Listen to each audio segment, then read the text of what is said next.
जेवण घेऊन जा. जेवण करून आलो. नाश्ता हो त्याआधी. सगळं त्या कधीच 8 वाजता बाळा झोप येते. नमस्कार. आज तुम्ही पाहत आहे की आमचा एक विद्यार्थी जो गेले 8 दिवसापासून अहिल्यानगरला गेला होता.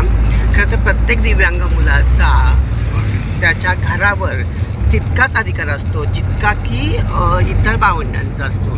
आणि म्हणूनच आपल्या नंदनवनामध्ये जरी दिव्यांग मुलं राहत असली आणि ती त्यांच्या इथे जरी आनंदी असली, सुखी असली, त्यांना सगळ्या वस्तूंचं जरी मिळत असल्या तरी प्रत्येक मुलाला आपल्या घरी जाण्याची ओढ असते.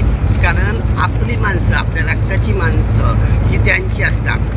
बऱ्याचदा काही पालकांना त्या मुलांबद्दल तेवढं वाटत नाही आणि मग त्यांना असं वाटतं की मुलं तिकडेच राहिलेली बरी. पण तरी देखील आपण आपल्या नंदनवनातील मुलांना त्यांच्या घरी पाठवत असतो. आणि त्यामुळं आज आम्ही खरं तर आमच्या ह्या विद्यार्थ्याला घेऊन येत होतो. येताना त्याच्या बाजूलाच बसलेल्या ज्या ताई आहेत त्यांनी बघितलं आणि त्यांनी त्या प्रमोदला ओळखलं. कारण हे जे मी व्हिडिओ टाकत असतो, नेहमीच टाकत असतो, त्यामुळं बऱ्यापैकी लोकांना आपल्या नंदनवन कार्याची माहिती आहे. खूप छान वाटलं कारण त्या ताई ज्या आपुलकीने आणि प्रेमाने त्याच्याशी बोलत होत्या.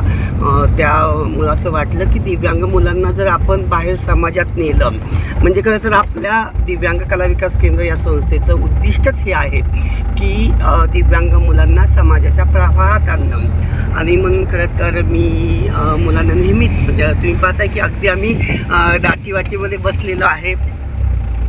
कारण आपण जीपने प्रवास करतोय. आता बरेच लोक म्हणतील की सर तुम्ही मुलांना अशा ठिकाणी का देता किंवा कशा पद्धतीने तुम्ही मुलांना सांभाळता. तर मित्र, मला तुम्हाला सांगायचं आहे की आपण भारतासारख्या देशामध्ये राहतो आणि देखील खूप सारी लोकसंख्या आहे आणि निम्म्याहून अधिक लोक जी आहेत किंवा जो भारतीय आहे तो अशाच पद्धतीने जीवन जगत असतो. आणि मग नंदनवनातल्या मुलांचं जीवन काही वेगळं नाही आहे. त्यांना जर समाजाच्या प्रवाहात यायचं असेल तर त्यांना देखील या गोष्टींना सामोरं जावंच लागत असेल, जायलाच पाहिजे. म्हणून खरं तर मुद्दाहून हा व्हिडिओ बनवला.